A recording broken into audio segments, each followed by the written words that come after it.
Goeiemôre. Gaan dit beter?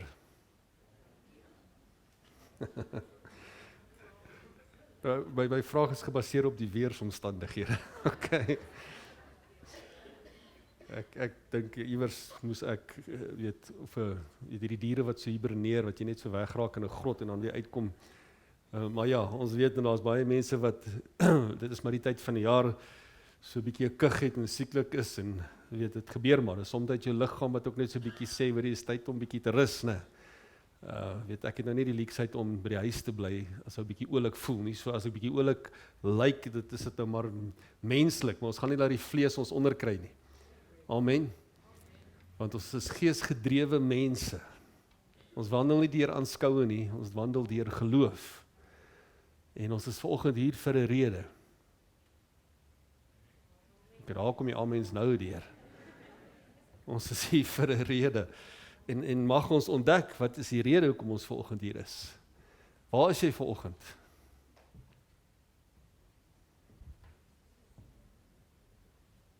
Waar is jy? Kan ek jou help? Jy's in die kerk.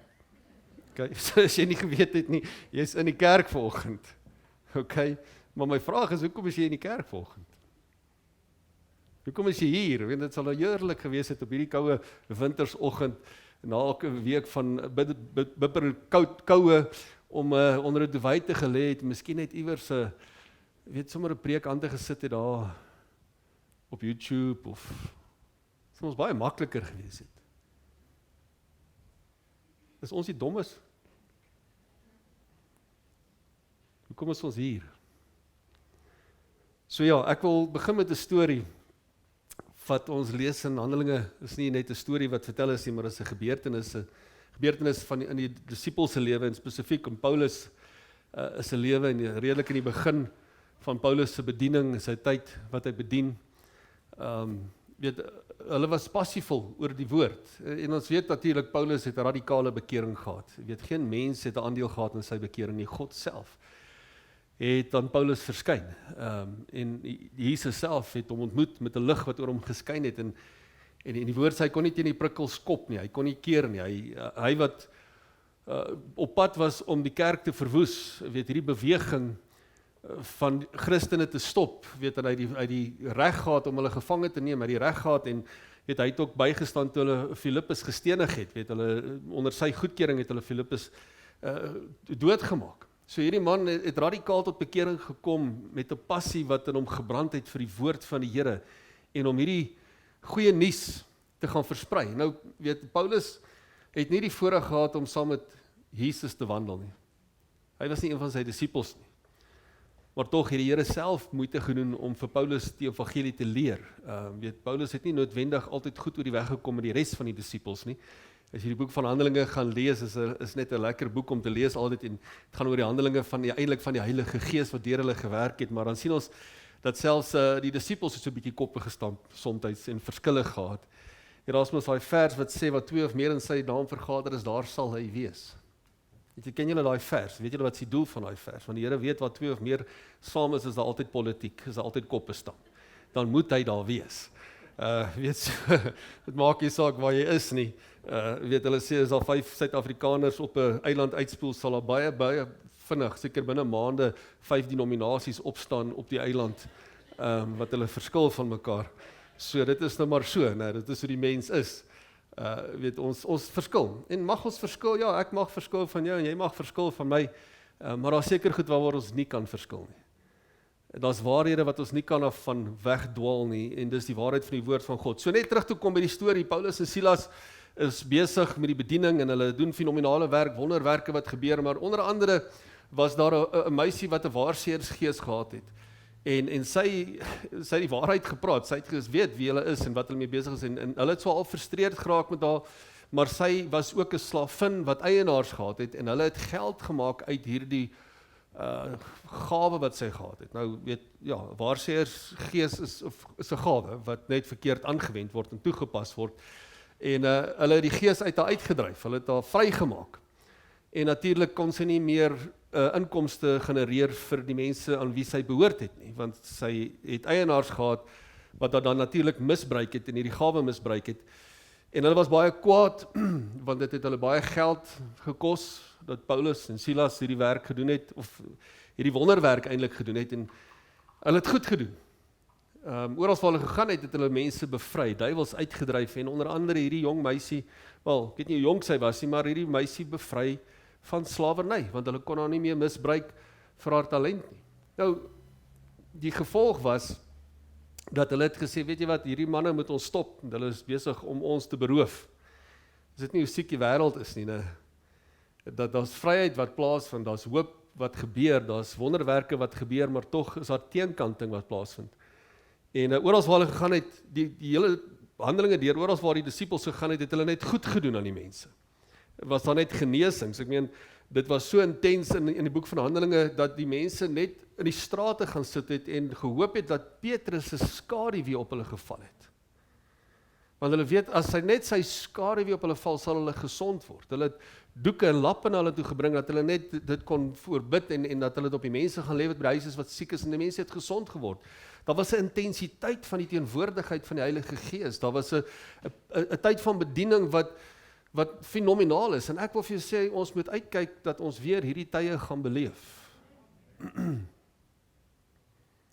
Ons gaan weer hierdie tye beleef. Jy sien, daar's sulke seisoene, in die kerkgeskiedenis leer ons daarvan, dat daar's amper soos getye van die Gees, sulke golwe van die Gees, wat net beweeg in sekere tye, in sekere oomblikke, en dan noem ons dit eintlik maar 'n golf van herlewing, waar daar net 'n vars uitstorting van die Heilige Gees is, en die heerlikheid van God net so intens is.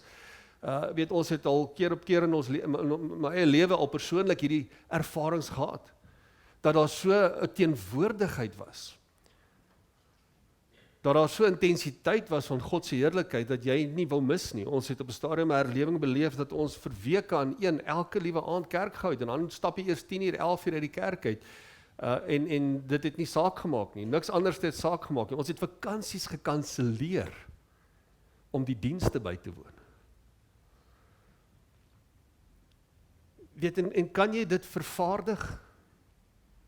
Niemand kan dit vervaardig nie. Ons kan probeer, maar daar is net een magneet, en dis die teenwoordigheid, die gemanifesteerde teenwoordigheid van die Gees van God.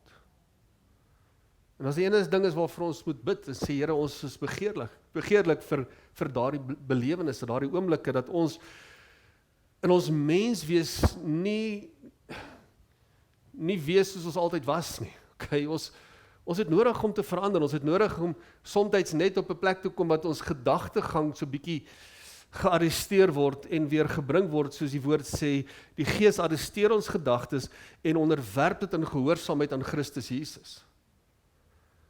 Want hier waar jy sit jy in die kerk vanoggend, en jy het aanbid vanoggend, maar as jy moet terugdink hoe jou week was, en hoe jou week gaan wees wat voor jou lê, en jy sit dalk vanoggend hier, en daar's 'n klomp uitdagings, en jou gedagtes is so geokkupeer met alles wat in hierdie wêreld rondom jou aangaan, dat dit ons fokus kom steel. Paulus en Silas het hierdie wonderwerk gedoen, en hierdie ouens was kwaad, en hulle het gesê, nee, weet, kom ons maak 'n plan, en hulle het die owerhede gekry, en hulle het hulle gevange geneem. En ek lees vanaf Handelinge 16 vanaf vers 23 van die verse sal nou opkom. Maar vers 23 sê, en toe hulle al baie slae gegee het hulle in die gevangenis gewerp, en die tronkbewaarder bevel gegee om hulle sorgvuldig te bewaak. Die tronkbewaarder het toe, omdat hy so bevel ontvang het, hulle in die binneste gevangenis gewerp, en hulle voete in die blok vasgemaak. Nou, sit jy vir 'n oomblik in Paulus en Silas se skoene. Ek weet nie of hulle skoene nog aangetree het nie, want hulle het blokke aangetree. Okay? Jy gaan rond, jy is opgewonde, jy het hierdie passie vir die werk van die Here, jy het die passie vir die woord van die Here, jy sien die resultate, jy sien die wonderwerke wat gebeur, hier is vryheid, mense wat loskom, mense wat gesond kom, en skielik is jy nou in die moeilikheid, omdat jy iets goeds gedoen het, oor geld gaan. En hulle neem hulle gevange, en hulle slaan hulle met baie sla, en hulle sê, werp hulle in die binneste van die gevangenis, en die tronkbewaarder het hulle in die binneste van die gevangenis gesit, en hulle sê, okay, ons gaan julle net in die gevangenis in die middel sit nie, maar ons gaan ook julle voete vasmaak. Hy sê, hulle het hulle voete vasgemaak in 'n blok. Nou, sien jouself daar, in die gevangenis, in die middel van die gevangenis, niks verkeerd gedoen nie, nog pyn, want as hulle met baie slae geslaan het, is dit seer, want pak slae is seer, hulle slaan hulle met stokke. En hier is hulle in die middel van die gevangenis, voete in blokke, nou wat nou? En ek dink soms is ons op daai plek in die lewe wat ons wonder, Here, ek verstaan nie wat aangaan nie. Dinge is die mekaar. Ek is in 'n plek wat ek voel ek is vasgevang. Ek voel daar's nie 'n uitweg nie. Tiaan het dit vanoggend genoem, die Here maak 'n weg in die woestyn waar daar geen weg is nie. Hy kan water uit 'n klip laat loop. Maar Paulus en Silas kon 'n gesindheid hier ingeneem het en gesê, Here, ek weet nie mooi of U my geroep het nie. Ek weet nie of dit die moeite werd is nie. Ek meen, kyk nou, waar is ons? My rug gesteer, geslaan. Ek het dit nie verdien nie. Here, ons het net goed gedoen aan hierdie mense. En kyk, wat doen hulle met ons? En hier sit ons nou in die gevangenis. Dis nie lekker in die gevangenis nie. Ek weet nie wie van julle het al die tronk gaan besoek nie. Wie van julle was al in die tronk nie, maar nie hand opsteek as jy daar was nie. Dis nie 'n lekker plek nie. Ek hoor iemand sê, nie dat julle sal nooit weet nie. Okay. So. En in die gevangenis, dit stink. Dis vrot, dis nie lekker nie. Dit is en hier vasgemaak. Ek meen daai blokke aan hulle voete kon nie gemaklik gewees het nie. Nou hier staan jy. Ek weet nie of hulle gesit het of gestaan het nie, maar sien die prentjie. En Paulus kyk vir Silas en Silas kyk vir Paulus en nou wat nou? Hoeveel keer het jy al vir jou man gekyk en gesê nou wat nou?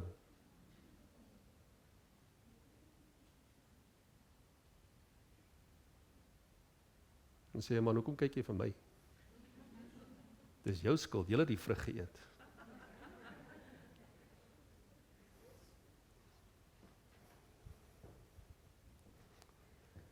Maar die woord sê, daar's 'n reaksie wat Paulus en Silas net vir ons kom wys, wat eintlik net bonatuurlik is. Dis in omtrent middernag, in jou donkerste uur. Wanneer dinge nie so lekker lyk nie, wanneer alles voel of dit verlore is, stink om jou, jy's vasgevang. Vasgevang in gedagtes, vasgevang in skuld, vasgevang in soveel uitdagings in die wêreld. En omtrent middernag het Paulus en Silas gebid. Ag Here, help ons. Gee nie om nie. Kan jy nie sien waardeur ons gegaan het nie, Here? Kan jy nie sien hoe hulle het gebid? Waarmee het hulle gebid? Het hulle die klaagliedere verder geskryf? Want van ons is nogal goed met dit. Ons kan saam met Salomo die klaagliedere begin skryf het. Here, ons doen dit goed en nie het my gered en nie het hierdie beloftes en nie het al hierdie goed in ons lewe. Kyk, waar is ons? Nee, wat sê hy? Hy sê hulle het gebid en lofliedere tot eer van God gesing. Dis nie normaal nie.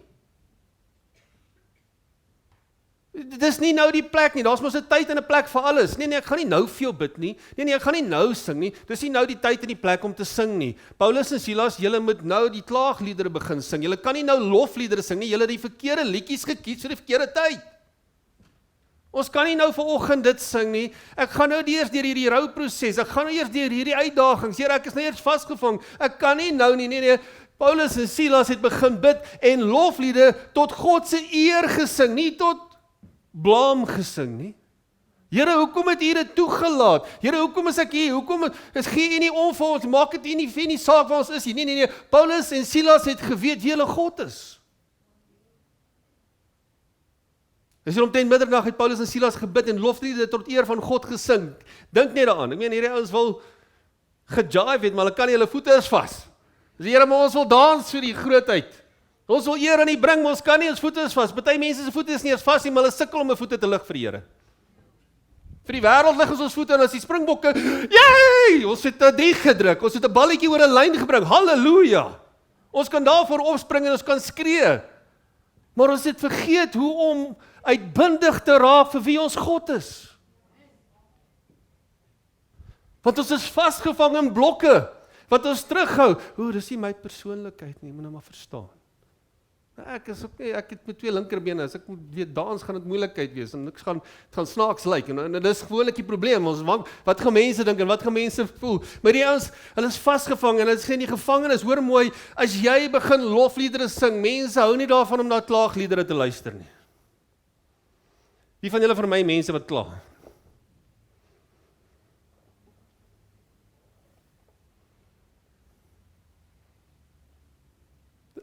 Dis ongelukkig maar so, né? Dis nie altyd lekker om na mense te luister wat kla nie. Ek verstaan, ons het tyd en 'n plek, dat ons empatie moet gee, maar weet jy, soms is die klaagliedere soveel meer as die lofliedere. Hoor wat gebeur, hy sê hulle het gebid en 'n lofliedere tot eer van God gesing. Nou, almal het geweet wat met hulle gebeur het, almal het geweet, hierdie ouens is nou net stikkend geslaan. Hulle het baie slaag gekry. Nie net bietjie nie, baie slaag gekry.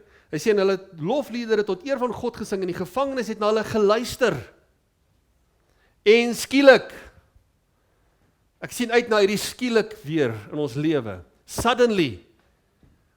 Jy sien, wanneer ek in daai plek kom wat ek sê, ek gaan nie toelaat dat die omstandighede my onderkry nie, maar ek gaan my oë rig op die leidsman en volëinder van my geloof en sy naam is Jesus. Hy sal my nie in die steek laat nie. Hy sal my nie in gevangenis hou nie. Hy sal nie toelaat dat die wêreld my boei nie. Hy is die God wat my red. Hy is my vrylating. Hy is die een wat my vrygekoop het en my gered het. Dis die God wat ek kan bid. Dis een op wie ek vashou. Weet jy wat, as jy begin lof bring aan God, gaan mense begin luister. En weet jy wat gebeur? Die wêreld gaan reageer, die aarde gaan reageer op jou lofliedere.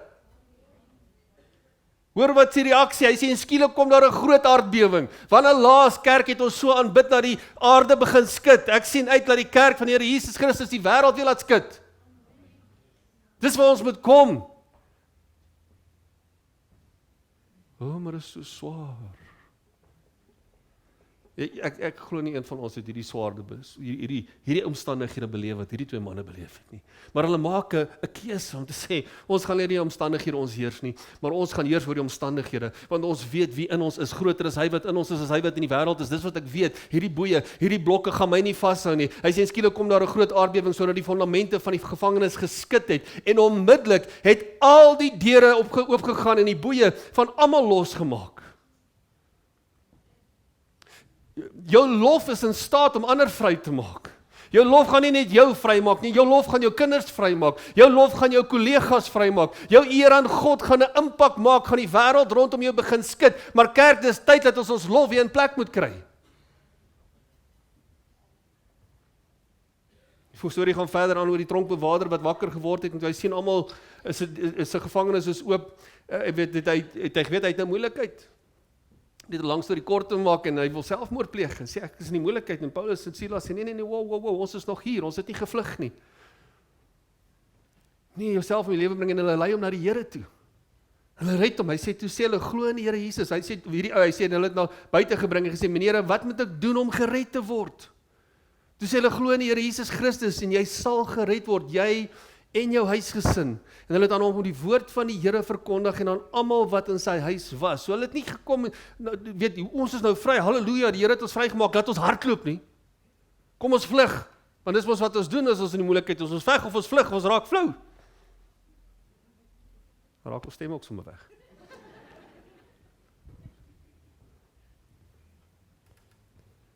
Nee, hulle het geweet, hier is iemand wat gered moet word, want ons is God se plan dat almal gered moet word. Ons gaan nie fokus op die omstandighede nie. Ons gaan nie nou die kwade gevoelens toelaat om te heers nie, want ek sal kwaad gewees het as hulle my stuk en met baie oue geslaan het. Hy sê hulle het aan hom die woord van die Here verkondig en aan almal wat in die huis was en dieselfde uur van die nag het hulle geneem en hulle wonde gewas. Het hy hulle geneem en hulle wonde gewas. En hy is onmiddellik gedoop, hy en al sy mense. Wat 'n mooi storie. Maar iemand wat gekies het om nie te gaan lê in die omstandighede nie. Wat gesê het, weet jy, ek kies om die Here se naam groot te maak ongeag my omstandighede. Ekskuus, gaan. My notas raak weg.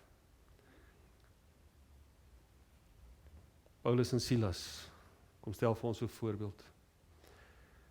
Vrydagoggend het ons 'n baie interessante gesprek, ons mannegebed gehad. En dit is groot motivering vir die woord wat ek vanoggend wil bedien. En die tema vanoggend is hoekom God? Hoekom God? En ons het begin praat en gesels en ek het dit gebaseer op daai skrifgedeelte wat sê ons moet nie die onderlinge byeenkomste mis, so seker is die gewoontes gekweek het. Nou weet jy predik nie eintlik dit by manne wat by manne gebed is of hier nie, want jy preek met die gereddes, verstaan jy, hulle is by die kerk. Maar ons praat oor die relevantie en die belangrikheid in vandag se konteks van die kerk. En hoekom ons kerk toe gaan? Daar was 'n video wat ek weet op die sosiale media wat hierdie ou gevra het, maar moet ons kinders dwing om kerk toe te gaan? En dis 'n interessante video en daar's verskillende opinies oor dit. Weet ons kinders het nie 'n opsie om skool toe te gaan nie, maar hulle het opsies om kerk toe te gaan. Dis waar die ou op neerkom. En dis die waarheid. Skool leer hulle vir die tydelike, die kerk leer hulle vir die ewige. So hoe weeg jy dit op? Maar so maklik.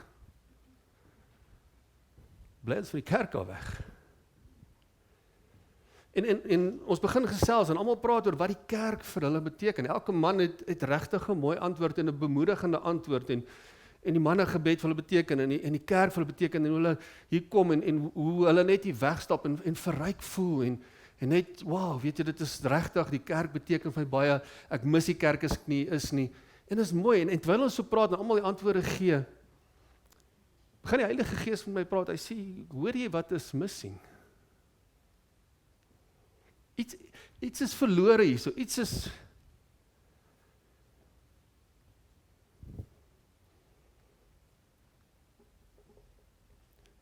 elkeen se antwoord was op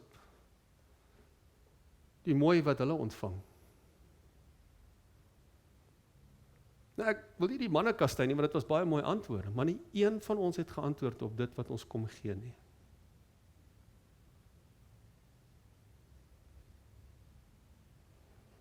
Hoekom God? Hoekom is daar 'n God in jou lewe?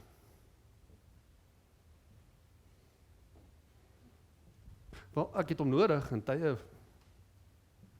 wat ek in die moeilikheid is. Ek het hom nodig om my terug op die stryd en narrow te hou. Ek het hom nodig. Ons het almal God nodig. Soos jou voertuig 'n spaarwiel nodig het ons God nodig. En die Heilige Gees daag my uit, hy sê, die kerk, en ek praat nie van ons kerkie, maar die kerk se fokus het verlore geraak, want God is nie meer die rede nie.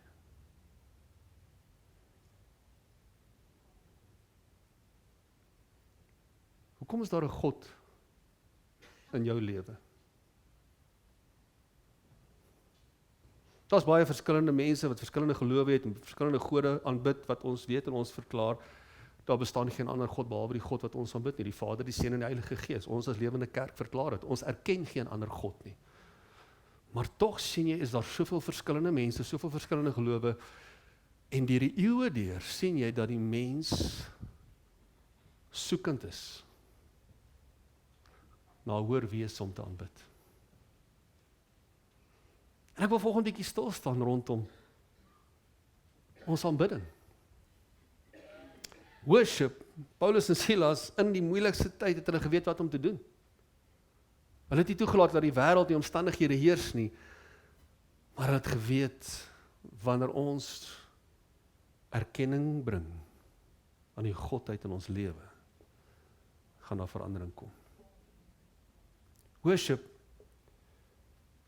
it's the acknowledgement of worth. It's a feeling of expression, of reverence and adoration. It's a great admiration or devotion shown towards a person or a principle. Dis die verklarende Woordeboek se verklaring van die woord worship. Die vraag is, hoekom God? Ek wil vanoggend net 'n paar stellings maak rondom aanbidding. Nommer 1 is die hoofdoel van God se bestaan. Is aanbidding.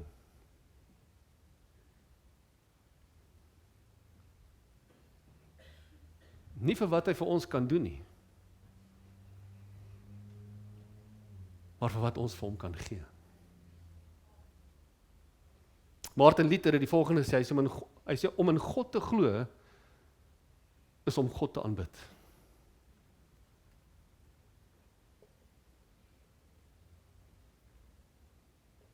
Aanbidding is 'n spontane reaksie op grootheid, goedheid en genade.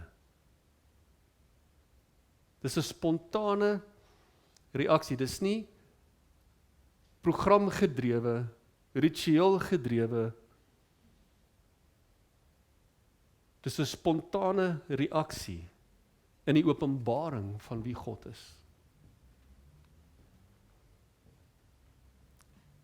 En die vraag is, leef ons as kerk nog in die openbaring van wie hy is?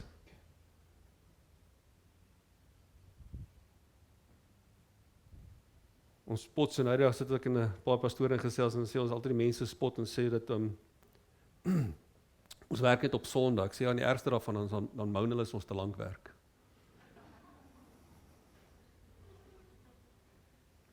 Want die diens, ek hoor by ander kerke, by ons kerk. Maar weet jy, daar gaan tye kom wat die Gees ons so in 'n vervoering gaan sit dat ons die realiteit van tyd gaan verloor. I've been there. Ek was hulle in aanbiddingssessies op kampe met tieners. Wat 2 uur die nag kom vra die eienaar van die kamptrein, asseblief, ons kan nie slaap nie. Tieners, wat nie ophou aanbid nie, met 'n orkes wat die eerste keer by mekaar kom. Maar die Gees van die Here raak vaardig daai aand. En ons verloor trek met tyd. Toe dit 2 uur is, dink ek, ons moet seker hierdie mense akkommodeer. Maar môreoggend gaan ons aan. En dit was nie iets wat ons vervaardig het nie, dit is nie iets wat ons geprogrammeer het nie. Dit was 'n spontane reaksie. Toe hierdie tieners net weer besef wie Jesus is.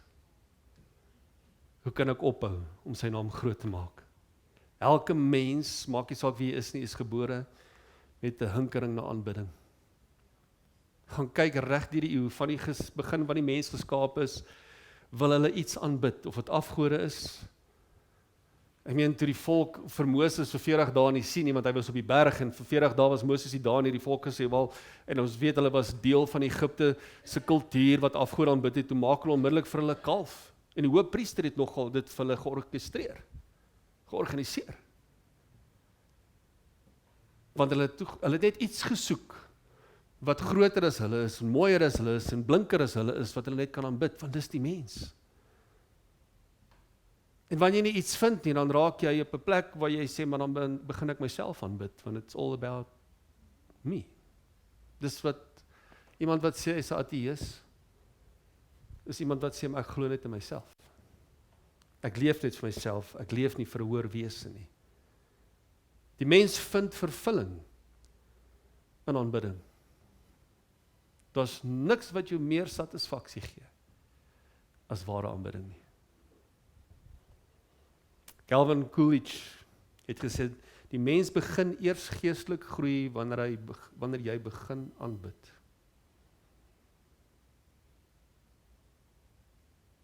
Aanbidding is dankbaarheid in aksie. Aanbidding is dankbaarheid in aksie. Die woord kom en leer ons. Waar's God? Want onthou, wat is die hoofrede vir die Godheid in jou lewe? Nie vir my môre gaan voorsien nie. En ongelukkig is dit meeste van die tyd die mentaliteit. Wat is die hoofrede om 'n kerk toe gaan? ongelukkig, en ek praat nou kerk oor die algemeen, hierdie kerk amper soos 'n, ek wil amper sê, mode of hierdie show geraak, wat punte kry na elke diens. Hoor jy, die aanbidding was vanoggend so, en die woord was so, en word gekrit, en word gemeet.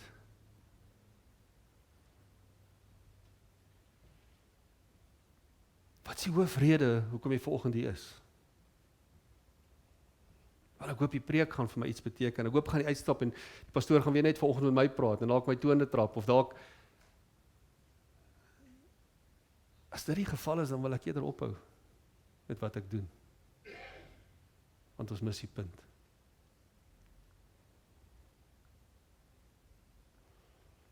God is waar hy aanbid word.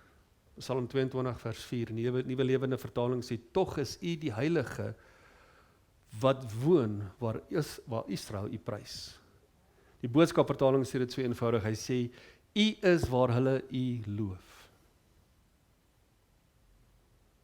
U is waar hulle u loof. Jy sien, wat is aanbidding? Dit is 'n erkenning van God se teenwoordigheid. 'n Bewustheid van wie hy is. Iemand vra my 'n interessante vraag, wat 'n goeie vraag is, wat hulle redenasie by die werk gehad het nou voor die diens, en ek gaan dit noem, as mens nou kos geëet het en jy het gisteraand gebraai en jy het gebid vir daardie kos gisteraand, en daar's oorskiet vir môreoggend, want hy's mos die lekkerste môreoggend, of moet ons weer bid? Want ons het mos nou gisteraand gebid vir daai kos. Ek het 'n persoon gehad, my ooms het altyd so gespot, sê nee, ek bid nie vir my kos om tafel nie, want toe ons die kruideniersware gaan koop het ek daar gebid en die Here dankie gesê vir al die kruideniersware, so dis al die kos is gecover vir die res van hierdie maand se etes. En ek verstaan die redenasie, verstaan nie, want so maklik, dan raak dit eintlik 'n ritueel wetties. Ek moet nou bid. Of wil ek hom net erken in die voorreg om weer te kan eet? Hoor jy ons fokus van aanbidding, alles wat ons doen, moet aanbidding wees. As jy God in alles wil intrek, moet dit aanbidding raak. Aanbidding is om die grootheid en die almag van God te besing, en te erken dat jy is niks en hy is alles. Soos Dawid in die Psalm 8 geskryf het, hy sê, as ek die son en die maan en die sterre aanskou, wie is ek dat een my dink? Want in aanbidding word jy kleiner en hy word groter. Dis wat aanbidding is, dis die doel van aanbidding, en jy besef hoe afhanklik jy van hom is. God is op soek na ware aanbidders. Johannes 4 vers 23. Hy sê, maar daar kom 'n uur, en dit is nou. Dit is die Nuwe Testamentse dispensasie wat ons in leef, wanneer die ware aanbidders die Vader in gees en waarheid sal aanbid. Want die Vader soek ook mense wat hom so aanbid. Die God is gees, en die wat hom aanbid, moet in gees en in waarheid aanbid. Hoor wat sê hy? Sê hy soek die. Hy sê die Vader soek ook mense wat hom so aanbid. God is op soek na aanbidders. Aanbidding is nie net 'n liedjie wat ek sing nie. Aanbidding is eer aan God in alles wat ek doen. Aan alles wat jy doen, doen dit asof jy dit aan die Here doen. Deel van, hoekom gee ek my 10de? Wel, want ek word so geleer en is so moed, en dit is reg so, want ek gaan resultate beleef. Nee, dis aanbidding, eer aan God. En erkentenis dat hy die een is wat 100% van my salaris vir my voorsien het. Ek eer en ek kan bid om 'n deel van die aanbidding is die gehoorsaamheid aan sy woord, om te sê, Here, ek eer U, want U is die voorsiener van wie ek is en wat ek het. U is my El Shaddai, die Almagtige, wat altyd daar is vir my. Hy is op soek na ware aanbidders. Henry Blackaby het gesê, ware aanbidding lewer 'n veranderde lewe op, terwyl dit die een weerspieël wat aanbid word. Kan dit weer sê, ware aanbidding lewer 'n veranderde lewe. Is jou aanbidding jou nie verander nie? Is jou fokus verkeerd? Want as jy in daardie gevangenis is, en daardie blokke is, en jou fokus daar is, op die blokke wat om jou voete is, en die gevangenis, en die sla, en die houe, en die seer, en die wonde, gaan dan nie resultate wees nie.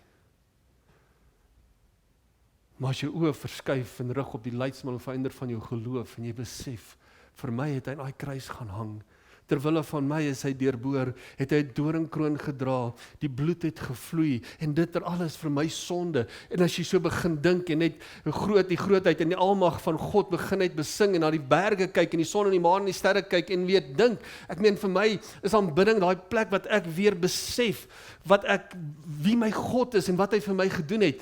Weet, as daar een ding is wat die vyand wil steel, is dit verseker jou aanbidding. En hoe kry jy dit reg? Hy steel jou fokus. Ek het nou onlangs 'n gesprek met 'n klompie pastore gehad en een van die pastore sê, hy kan nie glo daar's pastore wat in hulle dienste met toe oë staan nie. Hy sê, want jy moet weet wat aangaan, jy moet sorg dat alles regloop. En ek sê, ekskuus my boetie, maar ek verskil heeltemal met jou. Die Heilige Gees het my so 'n klompie jare terug, eendag het hy my gearresteer in 'n diens. Want ons wil sien dat alles reg is en ons wil glo, want ek meen ons bestuur hierdie organisasie. So dinge moet reg en in plek wees. Die woorde moet reg wees, al nie spelfoute wees nie en ons weet en gewoonlik het ons sit ons nou kyk terug en wat het skeef geloop, wat moet ons regmaak en die Heilige Gees eendag my gesê, hy sê maar jy wil nie almal met aanbid, maar jy aanbid nie. Jy mis my. En ek mis jou. Kry jou fokus reg. So, ons pot so die band wat vir soms 'n manier wys as ek moet opkom. Ons weet nie altyd hoe om te wys as jou oë nou toe is nie. En jy in 'n vervoering en aanbidding sê, dan moet jy maar net aangaan. As dit nou maar so, dan aanbid ons net. En ek wens ons sien uit na die tyd wat ons net weer aanbid. En ons nie kan stop nie. Waar aanbidding? Jy sien, wanneer ek begin dink aan Jesus, en ek begin dink aan die Vader, en ek begin hom aanbid, en ek sit miskien 'n worship lied op, en ek sit in my binnekamer, en ek weet, en ek begin net aanbid. Weet jy, Paulus sê ons sing in die verstand, en dan sing ons in die gees, want hy sê ons moet hom aanbid in gees en in waarheid. Ek het een ding agtergekom, dat ons Afrikaans en selfs die Engels se woorde skiet heeltemal tekort om sy grootheid te besing.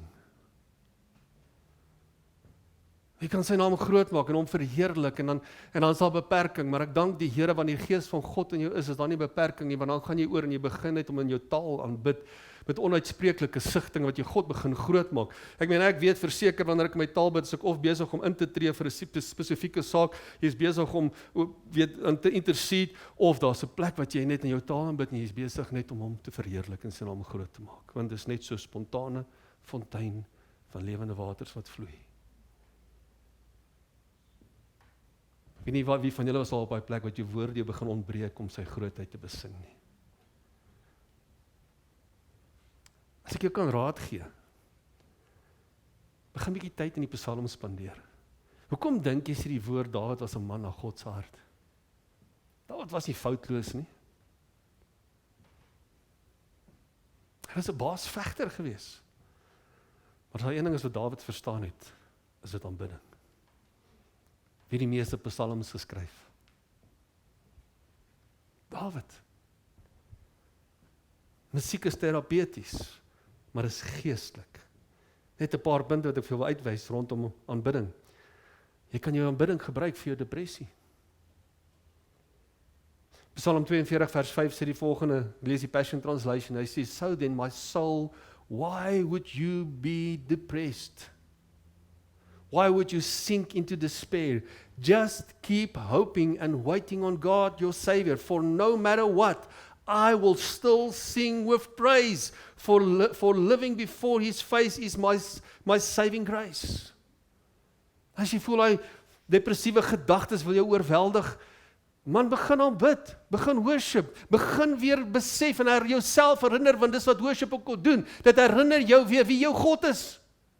En dat jy gered is deur sy genade, dat jy sy kind is, dat jy deur hom aanvaar is en aangeneem is, jy syne, hy het jou by die naam geroep, nog groot voor die grondlegging van die wêreld. Hoe kan jy depressief wees met daardie waarheid? Dat die skepper van hemel en aarde, die almagtige God, wat die son en maan en sterre in sy plek gesit het, sê, ek doen bemoeienis met jou, jy maak vir my saak, ek gee om vir jou, ek het jou geformeer in jou moederskoot, jy's myne, vreeslik wonderbaar is my werke, en die psalmdigter kom hy sê, ek wil u loof, Here, omdat ek so vreeslik wonderbaar is. Hy loof nie homself nie, hy loof God vir wie hy is. Hoe hanteer jy depressiewe gedagtes? Hoe hanteer jy jou gedagtegang? Jy gaan in aanbidding in en jy begin jou God intrek in jou gedagtes en jy begin net sy grootheid besing en besef, wat het Jesus van jou in die kruis gedoen en jy loof en jy eer hom vir dit wat hy gedoen het vir jou. Dit maak jou vry, dit maak jou los. Hierdie wêreld kwyn weg, die omstandighede kwyn weg in die almag en die grootheid van wie jou God is, maar jy moet dit besef, jy moet weet wie hy is en hoe groot hy is. Jy moet leef uit die openbaring van wie jou God is.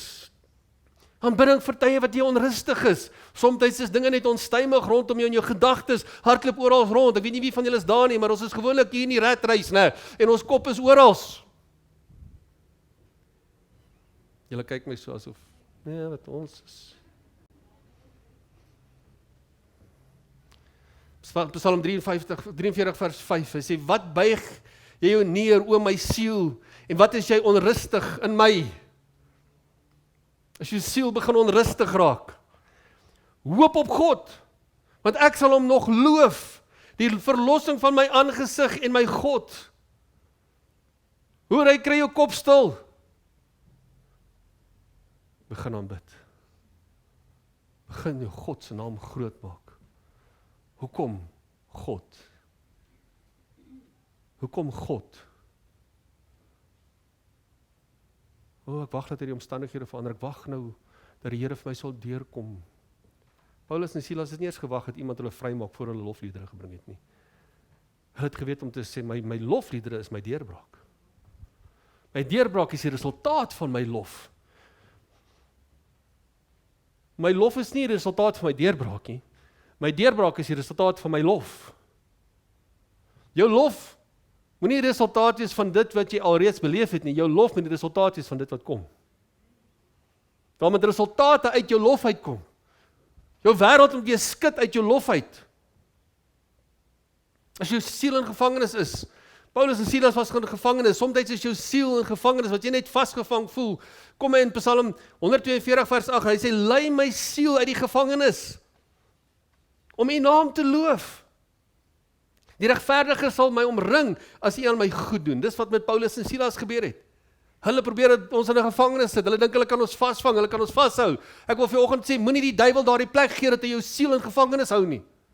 Moenie in sy leuns vashou nie, want hy lieg vir jou. Hy sê vir jou, dis te veel, jy gaan nie deurkom nie, jy gaan nie uitkom nie. Hy sê vir jou, jy's nie goed genoeg nie. Maar God kom sê vir jou, ek het my seun vir jou opgeoffer, dis hoe ek wil jou voel.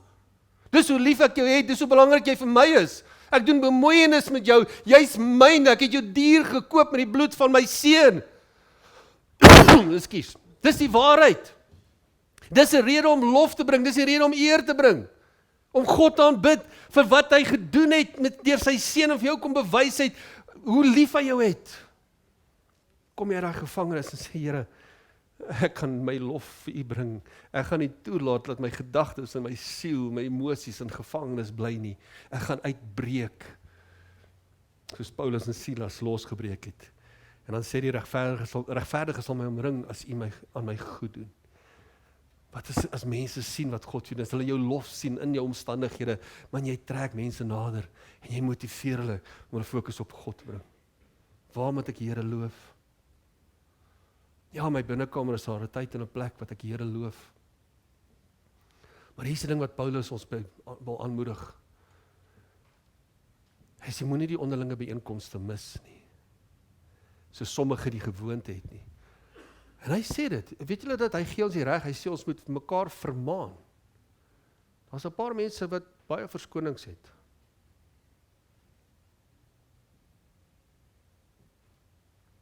En kerk, en as ek praat van kerk, praat ek van die onderlinge byeenkomste van die gelowiges, nie prioriteit is nie. Wat is God se wil? As jy volgende is en jy's 'n ouer, is dit nie vir jou so mooi as jou kinders almal saam om 'n tafel kuier nie?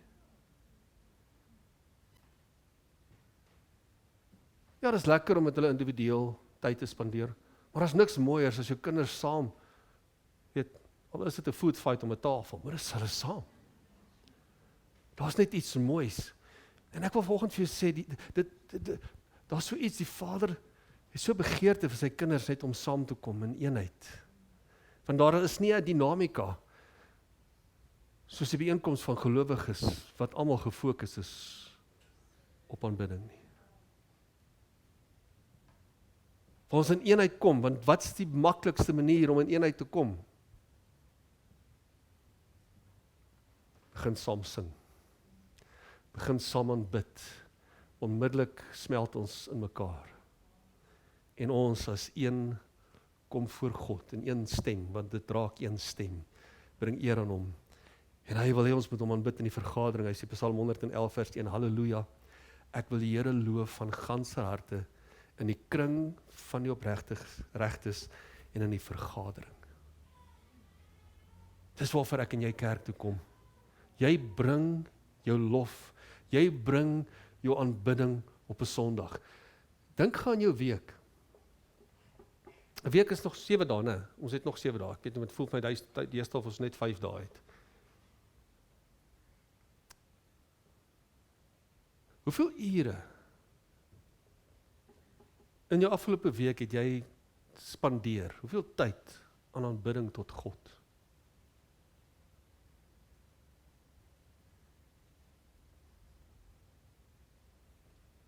Jy moet jouself antwoord. Want God is op soek. God is op soek na ware aanbidders. En dis my gebed, Lord, give us a heart of worship again. Daar's 'n liedjie wat sê, when the music fades and all is slipped away. I'm coming back to the heart of worship where it's all about me. Die liedjie was vir my so lekker. Die aanbidding was vir my so goed. En die woord was vir my, nee. Wat het jy vanoggend vir hom gegee? Wat het jy hierdie week vir hom gegee? Wat het jy gister vir hom gegee? En ek praat van gee, want jy gee aan iemand wat iets verdien. Ek weet nie van jou nie, maar die God wat ek aanbid, verdien al my lof, al my eer, al my aanbidding. Nie net ons gemiddelde aanbiddingssessie in ons gemeente is 1 halfuur. Miskien bietjie langer. En ons is so dankbaar vir ons musiekspan wat woensdag aand toe in die Bibber koue het hulle kom voorberei vir julle om ons te begelei. Nie dat ons kan sit en meet hoe was die worship nou nie, maar sodat ons onsself kan verloor en afskakel van hierdie wêreld en net intap in die allerheiligste en tot God nader, want hoe nader ek tot God? Daar is net een manier om na hom toe te nader. Psalm 100 vers 4. Gaan sy poorte in. Met wat? Daar is net een sleutel deur daardie poort. En dis die sleutel van lof. Gaan sy poorte in. Ja, maar jy verstaan nie, pastoor, eers die uitdagings. Wel, Paulus en Silas sal ook nie verstaan het nie. Jou deurbraak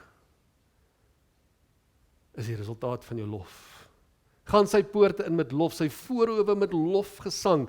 Loof hom, prys sy naam. Want sy naam is nog steeds die naam wat bo elke naam is. Sy naam het die vermoë om te red.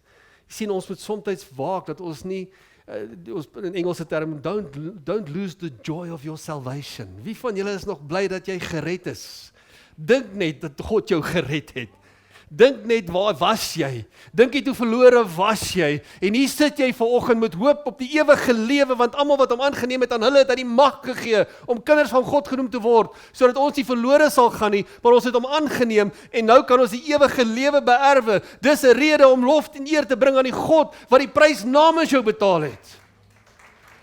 Dis 'n rede om bietjie jou voete te lig en weer te dans vir die Here ons God. Daar was koordanse gewees in die Bybel. Ek het groot geword in 'n kerk wat gekoordans het. Happy klappies. Maar ons was happy. Ons het rede gehad om te klappie, okay? Want ons God is groot. Hy is sterk en hy is almagtig. En hy sal ons nie begewe of ons nie verlaat nie. Hy verdien alles eer en lof en aanbidding. Ja, maar wie moet die Here aanbid? Is dit net vir sekere mense wat die talent en die gawes het? Nee, ek wil vanoggend vir jou sê, as jy stem het, moet jy die Here se naam groot maak. As jy asem het, moet jy die Here loof. En met alles wat jy het, moet jy die Here loof. En alles wat jy doen, met die Here loof. En ek wil vra die orkes vorentoe kom. Ek sluit af met Psalm 150, bekende Psalm. Halleluja. Loof God in sy heiligdom. Loof hom in sy sterk uitspansel. Loof hom oor sy magtige dade.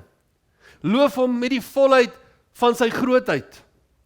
Loof hom met bassyngeklank. Loof hom met harp en siter. Loof hom met tamboerijn en koordans. Loof hom met snarespel en fluit. Laat hom loof hom met helder simbale. Loof hom met klinkende simbale. Laat alles wat asem het. Is daar enigiemand wat asem het vanoggend? Maak so. Dis rede om lof te bring aan God. Jy het vanoggend opgestaan, jy het wakker geword. Die son van geregtigheid het oor jou geskyn vanoggend. Jy het klere aan jou lyf vanoggend. Jy het skoene aan jou voete vanoggend. Jy het 'n bed gehad om op te slaap. En hopelik het jy 'n bord kos al vanoggend gehad of jy gaan nou een hê. Dis rede om lof te bring aan die God wat goed is vir jou. Sy goedheid kan ons nie verdien nie, want hy is goed. Dis hoekom hy goed is vir jou. Dis wie hy is. Dis nie omdat ek goed is of jy goed is nie. Dis nie omdat ons dit verdien nie. Dis omdat hy goed is dat hy vir ons voorsien. Daarom kan ons nie anderste as om meer tyd uit te koop en te sê, Here, u verdien meer. Wie van julle sal vanoggend erken, God verdien meer van my aanbidding. Dis tyd om meer tyd te maak. Dis tyd om te prioritiseer, om te sê, Here, ek gaan met die regte ingesteldheid gaan na kerk toe. Ek gaan om u te aanbid, ek gaan om my te gee. Ek gaan om my offer te bring vir u, my offer van aanbidding, dat dit soos 'n reukwerk voor u kan opstyg, wat aanneemlik voor die aangesig is, want God woon, hy's daar, where they praise him, he will be. God is daar waar hulle hom aanbid. En vanoggend wil ek vir jou sê, elke aanbiddingssessie, elke keer as jy iets doen om eer aan God te bring, nie net 'n liedjie wat jy sing nie, want lof en aanbidding is baie meer as net 'n liedjie wat jy sing. Dis 'n lewenstyl wat God eer. In alles wat jy doen, of dit nou 2 keer is vir dieselfde bord kos te bid, soms vergeet ek het al gebid, dan bid ek sommer weer. Dan is dit dubbel gebless. Okay. Maar as niks my mooier, nou dag in die middel van 'n restaurant, jong meisie na haar boetie, kan sien is haar boetie gewees. Nie roel hande vas, kan jy mos sien. In die middel van 'n restaurant baie besig, sien ek net en sy sê van boetie eers, kom ons wag net, laat ons net eers saam bid. Man, en sy bid haar gebed, dit het my so geïnspireer en sê, wow, man, sy is net, ek weet nie of sy 20 jaar oud is nie. Eer aan God, want sy herken, jy kan sien, God word erken daardie oomblik. Dit gaan nie oor die kos nie, dit gaan oor die God wat voorsien het in die oomblik. It's not about us, worship is not about us. Aanbidding is alles oor hom, en die grootheid en die almag wat hy is. Dis my gebed. Let's go back to the heart of worship, when it's all about him. Hou op om te bid vir die omstandighede, bid tot God, en sien jou omstandighede verander. Soek allereers die koninkryk van God, waar jy eer aan die koning bring, en al hierdie ander dinge sal uitgesort word. Paulus en Silas, in die middel van die nag, in die donkerste uur, het hulle gaan bid en lofsange opgehef tot God. Mag jou lof jou wêreld kom skud. Mag jou eer aan God spontaan net uit jou binneste vloei in die bewustheid van sy grootheid, sy almag, vanuit dankbaarheid dat hy jou gered het en hoe hy vir jou elke dag voorsien in jou lewe. God is nie jou spaarwiel nie, hy is die stuurwiel van jou lewe. Jy kan nie net kerk toe kom en jy in die moeilikheid is nie. Jy kom kerk toe punt want jy wil hom aanbid saam met medegelowiges. Jy gee omdat jy hom eer. Jy doen omdat jy hom eer, jy lewe, jy haal asem deur God te eer. Eintlik is sy naam 'n asemteug wat eer aan hom bring. Elke asemhaling is genade van God. So ons gaan afsluit vanoggend met 'n loflied. Ek weet nie wat se lied jy op jou hart nie, maar vra die Here vanoggend. Lord, give me, gee vir my 'n hart van aanbidding. I want to come back to the heart of worship. It's all about you. Kom ons staan saam en ons sluit af. Kom ons gee hom lof. Kom ons gee hom eer, hy verdien dit. Die woord sê as ons nie gaan uitroep, jy gaan die klippe begin uitroep. En ek gaan nie laat 'n klip my werk doen nie. Hy gaan nie my lof steel nie. Amen. Kom ons hef ons hande op. Vader, dankie vanoggend vir u woord. Dankie vir wie u is. Ons God, almagtig, groot, onbeskryflik, heilig. Here, ons woorde is heeltemal te beperk om u almag te besing. Maar dankie dat ons 'n God soos u kan aanbid, Here. Wat die ek is. U is wie u is. Here, daar's geen beperking in u vermoë nie, Here. Maar Here, ons wil vanoggend voor u staan en vir u dankie sê vir die redding van ons siele. Dankie dat ons in u kan glo, Here. Dankie dat ons u kan aanbid. Dankie dat u deel van ons lewe is, Here. Maar Vader, ons wil vanoggend ook voor u staan en sê, Here, vergewe ons dat ons lof, u lof afgeskeep het, Here. Vergewe ons dat ons u soveel keer nader vir wat ons behoeftes is, maar min na u toe kom om te sê, Here, ek wil kom gee wie ek is. Ek wil my aanbidding vir u kom gee, Here. En ek wil bid vanoggend dat u in ons kom deponeer 'n hart van aanbidding, 'n hart van lof, Here. Soos Paulus en Silas, ongeag die omstandighede, het hulle gekies om lof en eer aan u te bring, Here. Here, dat niks ooit ons eer sal steel nie, dat niks ons lof van ons sal kom beroof nie, Here. Here, as daar enige hindernis is, Here, vanoggend bid dat u dit uit die weg sal ruim en dat daar 'n spontaniteit in ons sal opstaan, Here, wat vloei vanuit die dankbaarheid vir wie u in ons lewe is en wat u vir ons doen, Here. Die dankbaarheid vir die redding van ons siele, Here, dat daardie aanbidding en lof net spontaan weer sal opstaan, Here, soos 'n fontein, Here, wat nie opdroog nie. Here, ek bid vir 'n loflied in elkeen is se hart. Elke môre as hulle opstaan, Here, dat hulle sal anders te kan as om met 'n loflied in hulle harte op te staan en eer aan u te bring nie, Here,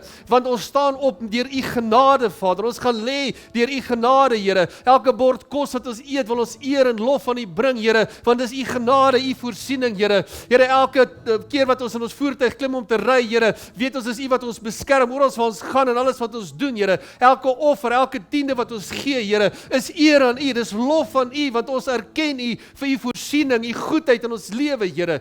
En Here, ek dank u dat mense se lof weer hulle wêrelde gaan kom skud, Here, want niks gaan ons lof kom steel nie, Vader. Ek dank u vir aardbewings, Here. Here, wat kettinge gaan kom losmaak, mense gaan vrymaak, Here. Ek dank u vir lof wat die depressie gaan oorwin, Here. Ek bedank u vir lof wat u orde gaan skep in ons gedagte wêreld, Here. Ek dank u vir u lof en die aanbidding wat ons kom rus gee, Here. Dat ons kom rigting gee, dat ons kom duidelikheid gee in 'n wêreld, Here, wat warbel is daar buite, Here, dat ons onsself sal vind in u teenwoordigheid, want ons wil inbeweeg in die poorte deur die sleutel van lof, Here.